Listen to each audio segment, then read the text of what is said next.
The sequel to Nintendo's wildly successful Switch 1 from way back in 2017 arrived on my doorstep last week, and I just kind of want to talk about it. It's been a week, give some of my thoughts. Many people might not know this, but I'm a longtime Nintendo fan. I've owned every console since the GameCube and was a day one purchaser of both the Switch 1 and now the Switch 2. So I was very excited when this thing showed up at my door last week, and rather than go into categories like here's the UI, the screen, this is what I think of the Joy-Cons, I'm just kind of taking the order I experienced it. It was a very clean unboxing experience though, with very little to no plastic peels on anything. There was some fuss before release about not removing a specific plastic peel on the Switch, but this is like a layer that's very obviously glued into place on top of the glass, so it's not anything to worry about. First impression though, this thing is massive. Like, that feels so weird. I obviously knew it was going to be bigger than my original Switch, but Jesus, man. Some people that are used to like bigger PC handhelds and things like that are probably used to holding or carrying around a thing this size, but recently I've been carrying around PSP in my pocket, and you can kind of see the size difference. Like, this thing is hardly pocketable. Immediate impression though was that these Joy-Cons do feel pretty good, and overall the setup was good. Nothing revolutionary, did exactly what I wanted, instantly propped me for a system transfer, and got everything over to my new Switch. Oh my god, that is really sturdy. Oh, it like snapped back into place. I got her hooked up to the dock and she instantly recognized my TV, 4K HDR automatically enabled. I didn't do any testing in this video with 120 Hz. I believe there's only like one 120 FPS game even supported right now, and both my 4K 120 ports on the TV are being used. So before I even booted up into a game, I was joking like, oh yeah, there's mouse mode, haha, and kind of what just went like this on my leg, and it instantly just recognized it as a mouse, and I was navigating the UI with a mouse. That was like one of the first things in a long time where just like a piece of technology kind of blew me away. Because the gyro in it does detect when you're sideways. Like, you can't use a mouse on like a vertical surface like this. It has to be horizontal, and it just instantly snaps into mouse mode. The mouse itself does feel pretty good too. Obviously there's not a whole lot I can test with it right now. I think Cyberpunk technically supports mouse mode, but I was not buying Cyberpunk on Switch, I'm sorry. So I'm probably gonna have to wait for Prime 4 to come out to really test it, but I am excited about it. So while I was waiting on Mario Kart to install, I decided to test out some controllers. And both my Switch 1 Pro and my original Wii U GameCube controllers both still work, just flawlessly, plug and play. I did, however, notice I wasn't able to wake the Switch with the home button on my original Switch 1 Pro, but that could just be me. I've seen online that you both can and cannot do that, so I'm not sure, your mileage may vary. I did eventually get into Mario Kart, and obviously runs beautifully, having a lot of fun with the game. After a little bit of that, I decided to go into the eShop just to mess around, and oh my god. You don't realize how bad the Switch 1 eShop truly is until you move over to the Switch 2 one. It just works. Everything just is seamless. It loads. It doesn't take an hour to open up. It's not running at 10 frames per second. I know this really shouldn't be something to praise, but it works, and it works really good. And on top of that, the entire system UI itself is fine.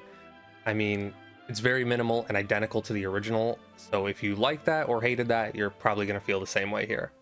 Hopefully we get actual themes this time around. Even running some older games, I did see improvements. I'm not talking about like the Switch 2 edition titles, but things like Smash, physically in the actual cartridge, I saw improvements in loading times. There aren't chugs in 8-player Smash anymore. And with a game like Bayonetta 3 that was really struggling to run on the Switch 1, runs beautifully now. It still looks butt ugly, you can't really change that, but it runs at a rock solid 60, doesn't constantly frame drop.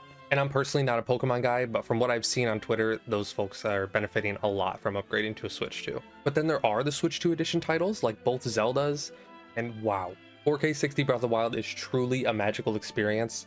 And yes, I have played on emulator, and I think I would still prefer the Switch 2 version. So a little bit of backstory, for me personally, I've never been super into handhelds, or really a handheld guy in general. Even with the Switch, I pretty much treated it like a home console that just happened to come out of the dock sometimes and be portable, but this is a portable console, so how is it in handheld? Other than the size, which we've already talked about, this screen is beautiful.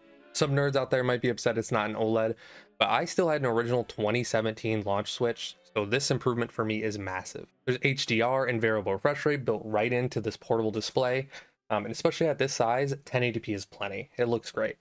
However, playing some older unupdated titles like Smash, for example, I did run into some problems. So the thing is, some of these older Switch 1 games are still running in handheld mode, even when they're on a Switch 2, which does drop the resolution and then sometimes some graphics settings. So with a bigger screen like this, you're really noticing that it's running at 720p instead of 1080.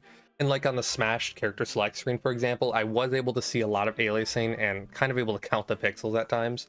But it is extremely comfortable to hold compared to my Switch 1. I'd say I have small hands. Like, I have fairly small hands, and even the Switch 1 was too small for me. I would get hand cramps after playing for maybe 15 to 20 minutes. I can sit here and game on this thing for a couple hours and I'm totally fine. The size is a huge plus for me. So overall, I'm really loving what I got so far, but before I head out, I do want to touch on one more thing. This might be the most misinformed console of all time. So I just want to set the record straight on a couple things. This system is expensive, I'll give you that. But the games are not $90. Mario Kart is $80. The rest are planned to be $70. I don't know about that. You can use any charger you want. It's not going to explode. It might not charge at full capacity, but I can plug it into my PC here and it's going to still charge as long as there's power delivery. It's just not going to charge at full speed, obviously. But the Switch won't explode. Nintendo's not going to remotely break your console. I've seen so much of this. Obviously, you download Homebrew, you pirate games, and put them onto your physical Switch. Yeah, man, they're gonna ban you. I would like to live in a world where we buy a physical item and we can do whatever we want to it, and they can't tell us what to do with it. But until some laws are passed, we aren't there yet. Plus, Sony and Microsoft have been doing that forever now. It's really nothing new. The biggest one I've personally seen, though, is the complaints about the game key cards, which is absolutely understandable and I kind of agree with, but I don't think it's fair to get mad at Nintendo specifically for this. So you see this?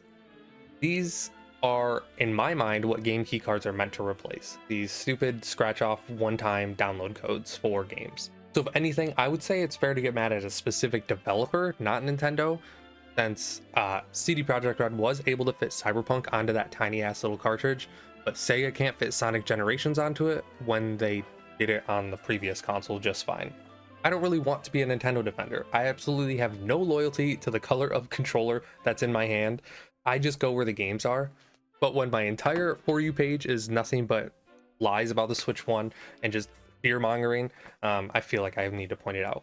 Anyway though, I'm gonna go back to playing Mario Kart. Thank you all so much for watching, and I'll see you around.